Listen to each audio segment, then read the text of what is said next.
നമസ്കാരം, right story ന്യൂസിലേക്ക് സ്വാഗതം. യമൻ പൗരനെ കൊന്ന കേസിൽ വധശിക്ഷയ്ക്ക് വിധിച്ച മലയാളി നഴ്സ് നിമിഷപ്രിയയുടെ ഭാവി രക്ഷിക്കാൻ ഇറാൻ ഇപ്പോൾ തയ്യാറാകുകയാണ്. എന്തിന് ഈ വിഷയത്തിൽ ഇറാൻ ഇടപെടുന്നു? കേന്ദ്ര സർക്കാർ തോറ്റെടുത്ത് ഇറാന് വിജയം വരിക്കാൻ കഴിയുമോ? നമുക്ക് പരിശോധിക്കാം.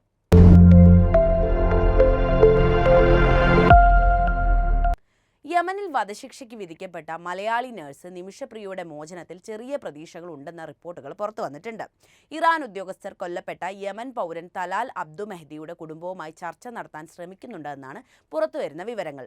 കുടുംബത്തിന് ബ്ലഡ് മണി വാഗ്ദാനം ചെയ്ത് മാപ്പ് ചോദിച്ചാൽ നിമിഷപ്രിയയുടെ വധശിക്ഷയിൽ ഇളവ് ലഭിക്കാൻ സാധ്യതയുണ്ട് എന്നാണ് റിപ്പോർട്ടുകൾ പറയുന്നത്. തൊടുപുഴ സ്വദേശി ടോമി തോമസിന്റെ ഭാര്യയാണ് ഈ നിമിഷപ്രിയ. നഴ്സായി ജോലി ചെയ്യുന്നതിനിടെ സ്വന്തമായി ക്ലിനിക്ക് തുടങ്ങാൻ സഹായ വാഗ്ദാനവുമായി വന്ന തലാൽ അബ്ദു മഹദി പാസ്പോർട്ട് പിടിച്ചെടുത്ത് ക്രൂരമായി പീഡിപ്പിച്ചതിനാലാണ് കൊലപാതകം നടത്തിയതെന്നാണ് നിമിഷപ്രിയയുടെ വാദം. എന്താണ് നിമിഷപ്രിയയുടെ കേസ്? എങ്ങനെയാണ് യമനിലേക്ക് നിമിഷപ്രിയ എത്തിയത്? വധശിക്ഷയ്ക്ക് വിധിക്കാൻ മാത്രം തെറ്റ് അവർ ചെയ്തിട്ടുണ്ടോ? നമുക്ക് വിശദമായി തന്നെ കാര്യങ്ങൾ നോക്കാം. മലയാളി നഴ്സ് നിമിഷപ്രിയയുടെ വധശിക്ഷ നടപ്പിലാക്കാൻ യമൻ പ്രസിഡന്റിന്റെ അനുമതി കൂടി ലഭിച്ചതോടെ നിമിഷ തിരിച്ചു വരുമെന്നുള്ള ഒരു നാടിന്റെ സ്വപ്നമാണ്, പ്രതീക്ഷയാണ് ഇല്ലാതായത്. പാലക്കാട് കൊല്ലങ്കോടി സ്വദേശി നിമിഷപ്രിയയുടെ വധശിക്ഷയാണ് സനയിലെ ഹൈക്കോടതി ശരിവെച്ചത്. ഇതോടെ വാർത്തകളിൽ നിമിഷപ്രിയയുടെ കേസ് വീണ്ടും ചർച്ചകളുണ്ടാക്കിയിട്ടുണ്ട്. നിമിഷയും സുഹൃത്തും ചേർന്ന് നടപ്പിലാക്കിയ കൊലപാതകത്തിനാണ് കർശനമായി യമനിലെ നീതിന്യായ വ്യവസ്ഥ അവർക്ക് ശിക്ഷ വിധിച്ചിട്ടുള്ളത്. കേന്ദ്ര സർക്കാരും കേരള സർക്കാരും കിണഞ്ഞ് പരിശ്രമിച്ചിട്ടും അതിൽ എന്തെങ്കിലും ഒരു ഇളവ് വരുത്താൻ പോലും സാധിച്ചിട്ടില്ല. ഈ സാഹചര്യത്തിലാണ് ഇറാന്റെ കടന്നുവരൽ എന്നോർക്കണം. വധശിക്ഷ ഏറെക്കുറെ ഉറപ്പായിട്ടുള്ള ഒരു സാഹചര്യമാണ് ഇപ്പോഴുള്ളത്. ഇനി മഹാത്ഭുതങ്ങൾ സംഭവിക്കേണ്ടിയിരിക്കുന്നു. ആ മഹാത്ഭുതമാണോ ഇറാന്റെ ഇടപെടൽ എന്നാണ് എനിക്ക് തോന്നുന്നത്. ജോലിയും ജീവിത നിലവാരവും സാമ്പത്തിക സ്ഥിരതയും തേടി പ്രവാസത്തിലേക്ക് പോയ നിരവധി മലയാളികളിൽ ഒരാൾ മാത്രമാണ് ഈ നിമിഷപ്രിയയും. എന്നാൽ എന്തുകൊണ്ട് നിമിഷ യമൻ എന്ന രാജ്യം തിരഞ്ഞെടുത്തു എന്നതാണ് മനസ്സിലാകാത്ത ഒരു കാര്യം. കാരണം അടുത്ത് കിടക്കുന്ന സൗദി അടക്കമുള്ള വികസിത രാജ്യങ്ങളിലേക്കുള്ള മലയാളികളുടെ പോക്ക് വളരെ സ്വാഭാവികമാണ്. എത്രയോ മനുഷ്യർ ഇവിടെ നിന്ന് അങ്ങോട്ട് പോയിട്ടുണ്ട്. എന്തുകൊണ്ട് യമൻ എന്ന ചോദ്യം ഇവിടെ അപ്പോഴും പ്രസക്തമായിട്ട് നിൽക്കുന്നുണ്ട്. എന്താണ് നിമിഷപ്രിയക്കെതിരെ ചുമത്തപ്പെട്ട കേസ് എന്ന് നോക്കാം. 2017 യമൻ പൗരനും നിമിഷപ്രിയയ്ക്കൊപ്പം സനായിൽ ക്ലിനിക്ക് നടത്തിയ തലാൽ അബ്ദു മഹദി കൊല്ലപ്പെടുന്നത്. നിമിഷപ്രിയ തലാലിന്റെ ഭാര്യയാണെന്നതിന് യമനിൽ രേഖകളുണ്ട്. എന്നാൽ ഇത് ക്ലിനിക്കിനുള്ള ലൈസൻസ് എടുക്കുന്നതിനുണ്ടാക്കിയ താൽക്കാലിക രേഖ മാത്രമാണ് എന്നാണ് നിമിഷപ്രിയയുടെ വാദം. ഭാര്യയും കുഞ്ഞുമുള്ള തലാൽ തന്നെ ഉപദ്രവിക്കുമായിരുന്നുവെന്നും ലഹരി മരുന്നിന് അടിമയായ അയാൾക്കും കൂട്ടുകാർക്കും വഴങ്ങാൻ നിർബന്ധിക്കാറുണ്ടായിരുന്നുവെന്നും നിമിഷപ്രിയ പറയുന്നുണ്ട്. ഇയാൾക്കെതിരെ പോലീസിൽ പരാതിപ്പെട്ടതിനെ തുടർന്ന് ജയിലിലായ തലാൽ പുറത്തെത്തിയ ശേഷം കൂടുതൽ ഉപദ്രവകാരിയായി. ജീവിക്കാൻ അനുവദിക്കില്ലെന്ന നില വന്നതോടെ ഒരു ദിവസം അനസ്തീഷ്യ അടക്കമുള്ള മരുന്ന് നൽകി മയക്കിയെന്നും ഉണരില്ലെന്ന് കണ്ടതോടെ ഒപ്പം ജോലി ചെയ്തിരുന്ന ഹനാനുമായി ചേർന്ന് കൊലപ്പെടുത്തുകയായിരുന്നു എന്നുമാണ് നിമിഷ കോടതിയിൽ പറഞ്ഞത്. മൃതദേഹം നശിപ്പിക്കാൻ മറ്റു മാർഗങ്ങളില്ലാതെ വന്നതോടെ കഷ്ണങ്ങളാക്കി മുറിച്ച് പ്ലാസ്റ്റിക് കവറുകളിലാക്കി ജലസംഭരണിയിലിടുകയായിരുന്നു. സംഭവശേഷം സ്ഥലം വിട്ട നിമിഷപ്രിയ 200 കിലോമീറ്ററിലധികം ദൂരെ മറ്റൊരു ആശുപത്രിയിൽ ജോലിക്ക് ജോയിൻ ചെയ്യുകയും ചെയ്തു. ഇതിനിടെ കാണാതായ തലാലിന് വേണ്ടി ബന്ധുക്കൾ അന്വേഷണം ആരംഭിച്ചിട്ടുണ്ടായിരുന്നു. നിമിഷയുടെ ചിത്രം പത്രത്തിൽ കണ്ട ആശുപത്രി അധികൃതരാണ് പോലീസിൽ വിവരം അറിയിക്കുന്നത്. തുടർന്നാണ് കേസ് നടപടികൾ വരുന്നതും കീഴ്ക്കോടതി വധശിക്ഷയ്ക്ക് വിധിക്കുന്നതും ഒക്കെ. ഇപ്പോൾ സനായിലെ ജയിലിലാണ് നിമിഷ കഴിയുന്നത്. സംഭവത്തിൽ നിമിഷയെ സഹായിച്ച യമൻകാരിയായ നഴ്സ് ഹനാനു ജീവപര്യന്തം തടവ് ശിക്ഷ കോടതി വിധിച്ചിട്ടുമുണ്ട്. യമൻ പൗരൻ തലാൽ അബ്ദു മഹദി 2017 കൊല്ലപ്പെട്ട കേസിൽ ലഭിച്ച വധശിക്ഷയിൽ ഇളവ് ലഭിക്കണമെന്ന നിമിഷപ്രിയയുടെ അപേക്ഷ കുറച്ച് ദിവസം മുൻപാണ് 3 അംഗ ജഡ്ജിമാരുടെ ബെഞ്ച് പരിഗണിച്ചത്. വാദം കേൾക്കൽ ജനുവരി 10 പൂർത്തിയായത്. അതായത് 2024 ജനുവരിയിലാട്ടോ. 70 ലക്ഷം രൂപ നൽകിയാൽ കേസിൽ നിന്നും പിന്മാറാൻ തയ്യാറാണെന്ന് കൊല്ലപ്പെട്ട യുവാവിന്റെ കുടുംബം അറിയിച്ചിരുന്നുവെങ്കിലും തദ്ദേശീയരുടെ എതിർപ്പ് മൂലം അത് നടന്നില്ല. ഇപ്പോൾ അവസാന ശ്രമവും ഇല്ലാതായിരിക്കുന്നു എന്ന വാർത്തയായിരുന്നു പുറത്തു വന്നിരുന്നത്. നിമിഷപ്രിയയുടെ ജയിൽ മോചനത്തിന് വേണ്ടി ദൈവത്തോട് പ്രാർത്ഥിക്കുകയായിരുന്ന ലോകത്തെ മലയാളികൾ ഓരോരുത്തരും ആ സത്യം തിരിച്ചറിഞ്ഞ ഒരു ഘട്ടത്തിലൂടെയാണ് കടന്നുപോയത്. യമൻ അധികാരികളുടെ ശിക്ഷാവിധിയിൽ ഇളവ് വരുത്താൻ കഴിവിന്റെ പരമാവധി ശ്രമം കേന്ദ്ര സർക്കാരിന്റെ ഭാഗത്തുനിന്ന് ഉണ്ടായിട്ടുണ്ട്. പക്ഷേ കാര്യങ്ങളൊന്നും നടന്നില്ല. കാരണം മറ്റൊരു രാജ്യമാണല്ലോ, പ്രത്യേകിച്ച് യമൻ പോലെ ഒരു രാജ്യമാണത്.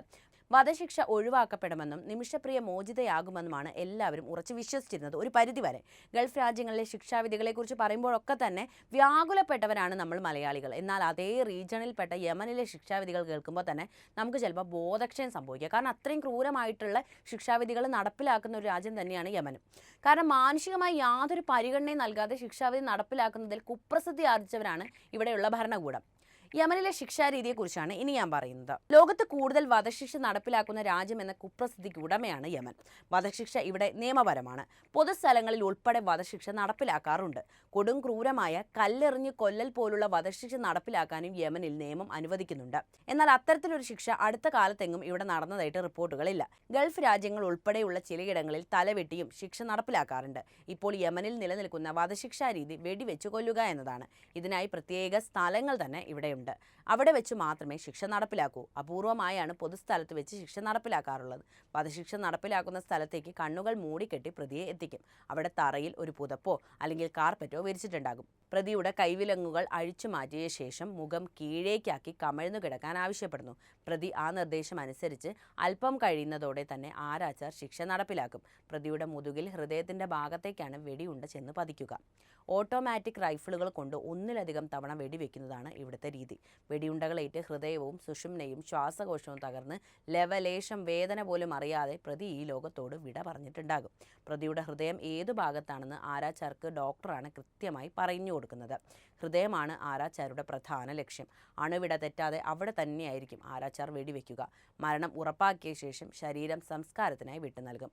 കൊടും കുറ്റവാളികൾക്ക് വധശിക്ഷ നടപ്പിലാക്കുന്നതിന് മുൻപ് ചാട്ടവാറടി നൽകുന്ന ഒരു പതിവും യമനിലുണ്ട്. കൊലപാതകം, ബലാത്സംഗം തുടങ്ങിയ കുറ്റങ്ങൾക്കാണ് യമനിൽ സാധാരണ വധശിക്ഷ നടപ്പിലാക്കുന്നത്.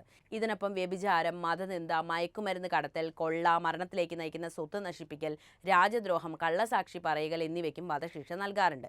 ചില കേസുകളിൽ പിടിയിലാകുന്നവർക്ക് വധശിക്ഷയ്ക്ക് മുൻപ് ചാട്ടവാറടി നൽകുന്നതും ഇവിടെ പതിവാണ്. ഇത് പരസ്യമായിട്ടായിരിക്കും മിക്കപ്പോഴും ചെയ്യുന്നത്. ശിക്ഷയുടെ കാഠിന്യം കണ്ടറിഞ്ഞ് മറ്റുള്ളവർ അത്തരം തെറ്റ് ആവർത്തിക്കാതിരിക്കാനാണ് പരസ്യമായി ശിക്ഷാവിധികൾ നടപ്പിലാക്കുന്നത്. നാളുകൾ നീണ്ട വിചാരണയ്ക്ക് ശേഷമാണ് ശിക്ഷ നടപ്പിലാക്കുക. ഈ സമയം അപ്പീൽ കൊടുക്കാനും കൊലപാതകമാണെങ്കിൽ ബ്ലഡ് മണി നൽകി കേസ് ഒത്തുതീർപ്പാക്കാനും അവസരമുണ്ടാകും. ഒടുവിൽ യമൻ ഭരണാധികാരി ദയാഹർജി തള്ളുന്നതോടെ വധശിക്ഷ നടപ്പിലാക്കാനുള്ള തീയതി കുറിക്കപ്പെടും. ഇനി യമനെക്കുറിച്ച് ഒന്ന് മനസ്സിലാക്കിയാലോ? അറേബ്യൻ ഉപദ്വീപിലെ ഏറ്റവും പുരാതനവും സാംസ്കാരിക സമ്പന്നവുമായ ഒരു ചരിത്രം അവകാശപ്പെടാനുള്ള നാടാണ് ഈ യമൻ. മറ്റു ജനവിഭാഗങ്ങളിൽ നിന്ന് വ്യത്യസ്തമായി പുരാതന കാലം തൊട്ട് തന്നെ സ്ഥിരവാസികളാണ് യമനികൾ. മറ്റ് അറേബ്യൻ ജനതകൾ നാടോടികളോ അർദ്ധനാടോടികളോ ആയിരുന്നു എന്ന് പറയപ്പെടുന്നുണ്ട്. ഇന്ന് ദരിദ്ര രാജ്യങ്ങളുടെ നിരയിലാണെങ്കിലും സമ്പന്നമായൊരു സംസ്കാരമാണ് യമനി ജനതയ്ക്ക് അവകാശപ്പെടാനുള്ളത്. BC 1000 മുതൽ AD 200 വരെ ഇവിടെ നിലനിന്നിരുന്ന സബായിയൻ രാജവംശം മാരിബ് തലസ്ഥാനമാക്കിയാണ് യമൻ ഭരിച്ചിരുന്നത്. ഐതിഹ്യപ്രകാരം നോഹയുടെ മൂത്ത പുത്രൻ ഷോം സ്ഥാപിച്ചതാണ് ഈ പട്ടണം. സബായിയൻ കാലഘട്ടത്തിലാണ് റോമാക്കാർ യമനെ സന്തുഷ്ടമായ അറേബ്യ എന്ന് വിശേഷിപ്പിച്ചത്. അക്കാലത്ത് കൃഷിയും വ്യാപാരവും അഭിവൃദ്ധി പ്രാപിക്കുന്നുണ്ട്. ജലസേചനത്തിനായി വൻതോതിൽ തോടുകളും അണക്കെട്ടുകളും നിർമ്മിക്കുന്നതും ഈ കാലഘട്ടത്തിലാണ്. BC 700 നിർമ്മിച്ച മാരിബിലെ അണക്കെട്ട് പ്രസിദ്ധമാണ്. ബൈബിളിലെ പഴയ നിയമത്തിൽ പറയുന്ന ഷേബ രാജ്ഞിയുടെ രാജ്യം ഇതാണെന്ന് വിശ്വസിക്കപ്പെടുന്നുണ്ട്. യമനിൽ ഉൽപ്പാദിപ്പിച്ചിരുന്ന കുന്തിരിക്കവും മിറായിയും വിവിധ രാജ്യങ്ങളിൽ എത്തിയിട്ടുണ്ട്. കടൽ വഴി ഇന്ത്യയുമായും ആ കാലഘട്ടത്തിൽ കച്ചവടത്തിൽ ഏർപ്പെട്ടിരുന്നു എന്നതാണ് ചരിത്രം പറയുന്നത്. എന്നാൽ ഇന്നത്തെ യമന്റെ സാഹചര്യം മറ്റൊന്നാണ്. ഒരുപാട് പ്രതിസന്ധിയിലൂടെയാണ് സമകാലിക യമൻ ഇപ്പോൾ കടന്നുപോയിക്കൊണ്ടിരിക്കുന്നത്. അതിനെക്കുറിച്ച് ഒന്ന് പറയാം. സാമൂഹിക, രാഷ്ട്രീയ, സാമ്പത്തിക മേഖലകളിൽ വ്യാപിച്ചു കിടക്കുന്ന സങ്കീർണവും കഠിനവുമായ പ്രതിസന്ധിയാണ് യമൻ ഇന്ന് അഭിമുഖീകരിക്കുന്നത്. രാഷ്ട്രീയപരമായി 2014 മുതൽ രാജ്യം വിനാശകരമായ ആഭ്യന്തര യുദ്ധത്തിൽ ഏർപ്പെട്ടിരിക്കുകയാണ്. ഹൂതി വിമതർ, അന്താരാഷ്ട്ര അംഗീകാരമുള്ള സർക്കാർ, വിവിധ പ്രാദേശിക മിലിഷ്യകൾ എന്നിവ ഉൾപ്പെടെ ഒന്നിലധികം വിഭാഗങ്ങൾ ഉൾപ്പെടുന്ന തർക്കം ഇപ്പോഴും സജീവമാണ്. ഈ വൈരുദ്ധ്യം ദുർബലമായ കേന്ദ്രാധികാരമുള്ള ഒരു ഛിന്ന ഭിന്നമായ അവസ്ഥയിലേക്കാണ് രാജ്യത്തെ നയിക്കുന്നത്. ബാഹ്യ ഇടപെടൽ, പ്രത്യേകിച്ച് സൗദി അറേബ്യയും UAEയും പോലുള്ള പ്രബല രാജ്യങ്ങളും യമനിലെ പ്രശ്നങ്ങൾ വഷളാക്കുന്നവരാണ്. സാമ്പത്തികമായി തകർന്ന സമ്പദ് വ്യവസ്ഥ, കടുത്ത പണപ്പെരുപ്പം, അടിസ്ഥാന സൗകര്യങ്ങളുടെ അഭാവം എന്നിവയുമായി പൊരുതുന്ന അറബ് ലോകത്തെ ഏറ്റവും ദരിദ്ര രാജ്യങ്ങളിലൊന്നാണ് ഇന്ന് യമൻ. റോഡുകൾ, സ്കൂളുകൾ, ആശുപത്രികൾ എന്നിവ ഉൾപ്പെടെ സുപ്രധാന അടിസ്ഥാന സൗകര്യങ്ങളൊക്കെ യുദ്ധം തകർത്ത് കളഞ്ഞിട്ടുണ്ട്. അതേസമയം ആഭ്യന്തര പ്രശ്നങ്ങൾ വ്യാപാരത്തെയും എണ്ണ ഉൽപ്പാദനത്തെയും തടസ്സപ്പെടുത്താറുമുണ്ട്. ദശലക്ഷക്കണക്കിന് യമനികൾക്ക് മാനുഷിക സഹായം നിർണായകമായി തീർന്നിരിക്കുന്ന ഒരു ഘട്ടത്തിലൂടെയാണ് ഇപ്പോഴും കടന്നുപോകുന്നത്. എന്നാൽ നിലവിൽ യമനിലുള്ള സംഘർഷം കാരണം പ്രവേശനം പലപ്പോഴും നിയന്ത്രിക്കപ്പെടാറുമുണ്ട്.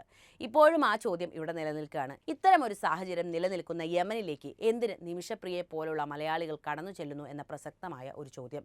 എന്തായാലും നിമിഷപ്രിയയുടെ ഭാവി ഇപ്പോഴും നമുക്ക് പ്രവചനാതീതമാണ്. ചിലപ്പം ഇറാൻ്റെ ഇടപെടൽ കൊണ്ട് ഒരു മാറ്റം സംഭവിക്കാനുള്ള സാധ്യതയുണ്ട്. കാരണം യമനും ഇറാനും തമ്മിലുള്ള ഒരു ബന്ധം വെച്ച് നമ്മൾ നോക്കുകയാണെങ്കിൽ ചില മാറ്റങ്ങൾക്കൊക്കെ കാരണമുണ്ട്. എന്തായാലും മഹാത്ഭുതം കാണിക്കാൻ ഇറാന് സാധിക്കുമോ എന്ന് നമ്മൾ കണ്ടറിയാൻ വേണം. അപ്പോൾ മറ്റൊരു വാർത്തയും വിശകലനവുമായി വീണ്ടും എത്താം. നന്ദി.